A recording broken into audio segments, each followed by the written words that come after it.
Alors, Shalom. Aujourd'hui, Be'ezrat Hashem, nous allons commencer un shiur sur Purim, pas très long, qui concerne une des facettes de cette fête de Purim et d'une manière générale du mois de Hadar. Il y a marqué dans la Megillah, dans la Gemara de Megillah, à la page 7, Chayav inish lebasume bepuria, chaque homme doit se parfumer à Purim, c'est-à-dire boire du vin, ad deloyada ben arur Haman le Baruch Mordechai, jusqu'à ne plus savoir la différence entre le maudit Haman et le béni Mordechai. Qu'est-ce que les sages viennent nous enseigner par cette halakha qui apparemment est très bizarre? On n'a jamais vu que la Torah, que les sages nous obligent à boire de cette manière-là jusqu'à perdre la raison, perdre la connaissance, perdre le savoir, ne plus faire de distinction entre quelque chose d'aussi énorme que béni Mordechai et maudit Haman. Comment les sages sont arrivés à une chose, à une conclusion telle que celle-ci? Les sages nous disent qu'il faut revenir à la base. Nous savons qu'à la base, c'est-à-dire lors de la création du monde, lorsqu'Akadosh Baruch Hu a créé l'homme et la femme, et que le serpent est apparu, quand le serpent a commencé à faire tomber Ève, puis par la suite Adam, dans cette faute, dans cette fameuse faute d'avoir mangé et consommé de l'arbre de la connaissance du bien et du mal, si vous remarquez là-bas dans les psukim, dans les versets, on mentionne que tous les sens de l'homme se sont perturbés. C'est-à-dire, l'odorat est le seul sens dans tous les sens de l'homme qui n'a pas été touché. On voit là-bas, par exemple, comme il est écrit, la femme a vu que l'arbre était bon à consommer, qu'il était une attirance pour les yeux. Donc on voit que les yeux sont tombés dans la faute. Après il est écrit Vatikach mi pirio, la femme a pris le fruit, donc le sens du toucher a été endommagé. Vatochal, elle a goûté, donc le sens du goût a été perturbé.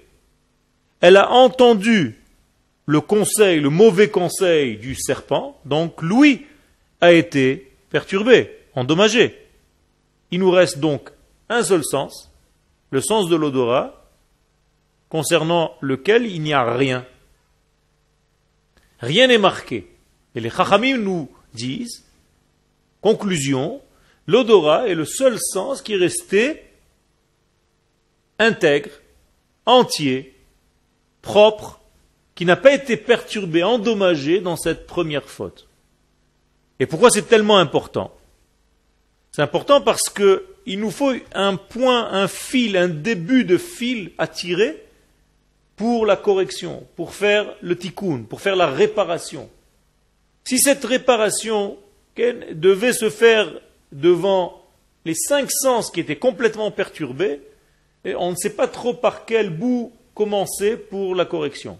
Or là, nous avons un sens qui n'a pas été endommagé, et ce sens qui n'a pas été endommagé, par ce sens-là, par le sens de l'odorat, nous avons la capacité de tirer un fil et de commencer de réaliser notre vrai tikkun, notre réparation. Et c'est pour ça que la véritable traduction de ce que les sages nous disent dans la Gemara que nous avons cité tout à l'heure dans le traité de Megillah à la page 7, il n'y a pas marqué que l'homme à Purim doit se saouler. Les sages ont volontairement employé le terme de bassoumé. Bassoumé qui veut dire bossem. Bossem qui a la même racine que le parfum, c'est-à-dire l'homme doit s'enivrer dans un sens de parfumer de vin le jour de Purim. Pourquoi? Pour nous rappeler justement le sens qui n'a pas été endommagé, le sens de l'odorat. Et donc, les sages de nous dire que par l'odorat, le jour de Purim, nous avons quelque chose de très fort qui peut nous sortir de la négativité qui se trouve dans cette période-là pour nous ramener vers la lumière. Alors je vous pose la question, quelle négativité peut-il y avoir le jour de Purim? Tout simplement, lorsque les sages vont chercher Haman dans la Torah, ils posent la question, Haman mina Torah minain, où est-ce qu'on a vu une fois, pour la première fois, Haman dans la Torah? Et les sages vont nous renvoyer à ce même épisode.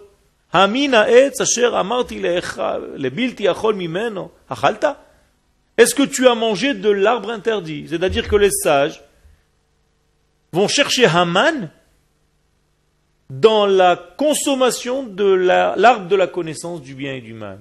Et au lieu de lire là-bas Haman, il est écrit là-bas Hamin, Hamin Haetz. Seulement comme dans la Torah il n'y a pas de point, alors le Hamin Haetz peut se lire aussi Haman Haetz. Haman est son arbre. Très bizarre. On sait très bien que Haman va finir pendu sur un arbre. C'est-à-dire il y a ici un jeu de mots. Et les sages nous disent, ce n'est pas un jeu de mots. Haman, le véritable Haman, en réalité, c'est le serpent. C'est le premier serpent qui a fait fauter Adam et Ève, qui les a fait descendre d'un degré de vie vers un degré de soi-disant connaissance du bien et du mal, et en réalité a perturbé toute l'existence même de la vie, puisque la mort est arrivée en même temps, malheureusement. Or, pour sortir de ce degré-là, il faut prendre le point qui n'a pas été endommagé, donc l'odorat, et cet odorat, par lui, on va commencer à tout sortir. Quelque chose de très intéressant, c'est que les deux acteurs principaux de cette Megillat Esther s'appellent l'odorat. Comme nous savons que Mordechai se lit Mordoror. Mordoror veut dire le parfum que l'homme a en lui. C'est-à-dire Mordoror, Mordechai est l'homme parfumé, par définition. Et Hadassah, Esther s'appelle Hadassah, la Megillah nous le dit. Donc Hadassah est aussi, c'est l'herbe, le Hadass, qui dégage un parfum extraordinaire. Et donc nous voyons ici que les deux acteurs, Mordechai et Esther, eux aussi sont liés, intimement liés, au sens de l'odorat qui n'a pas été endommagé. Donc on voit ici qu'il y a quelque chose de très intéressant, c'est que l'enivrement de Purim, le bassoumé de Purim, le bossem, le parfum de Purim, c'est une allusion à la correction de la faute. Par contre, il y a quelque chose d'assez délicat, et il faut essayer de comprendre ce qui se passe. Il y a marqué Chaya vinish le bassoumé bepuria ad deloyada. Jusqu'à quand il faut se parfumer donc de vin? Jusqu'à quand il faut s'enivrer de vin?